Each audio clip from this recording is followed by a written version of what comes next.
పవన్ కళ్యాణ్ గారు ఒక 10 ఎకరాలు శిఖం భూమిని ఆయన అప్పుడు తెలంగాణ వచ్చిందన్నటువంటి దుఃఖంలో ఉన్నాడు పాపం.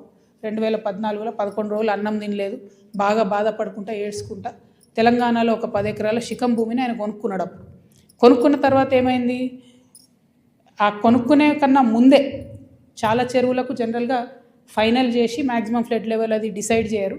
కానీ ఈ పర్టికులర్ చెరువు పవన్ కళ్యాణ్ గారు ల్యాండ్ కొనుక్కున్నది కోడికుంట అనే చెరువు, సర్వే నంబర్ 706. దీంట్లో మొత్తం ఫైనల్ నోటిఫికేషన్ వచ్చింది.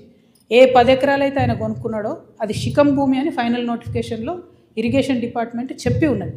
పవన్ కళ్యాణ్ గారు నిన్న మాట్లాడుకుంటే ఏమన్నారంటే, నా తప్పు ఉంటే అది శిఖం భూమి అయితే ప్రభుత్వానికి ఇచ్చేస్తాం అన్నారు. అయితే ఈయన రిజిస్ట్రేషన్ చేసుకునేటప్పుడు ఎన్ని తప్పులు దొరికినాయంటే, అందులో ఓన్లీ 3 ఎకరాలే శిఖము, మిగతా 7 ఎకరాలు మాగాని అని రాసింది. కానీ అది తప్పు, ఖచ్చితంగా రికార్డ్స్లో ఉంది. నేను ప్రభుత్వాన్ని డిమాండ్ చేస్తూ ఉన్నాను. ఇరిగేషన్ రికార్డులో 10 ఏకర్స్ శిఖం భూమి అని ఉన్నది.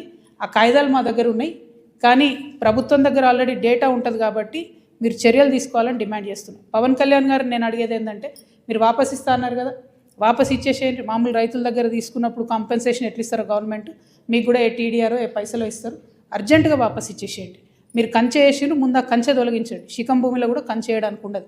మీరు మట్టేసిండ్రు, ఆడ గోవులకు వాటికి వీటికి గ్రాసం వేస్తున్నా అని చెప్పారు.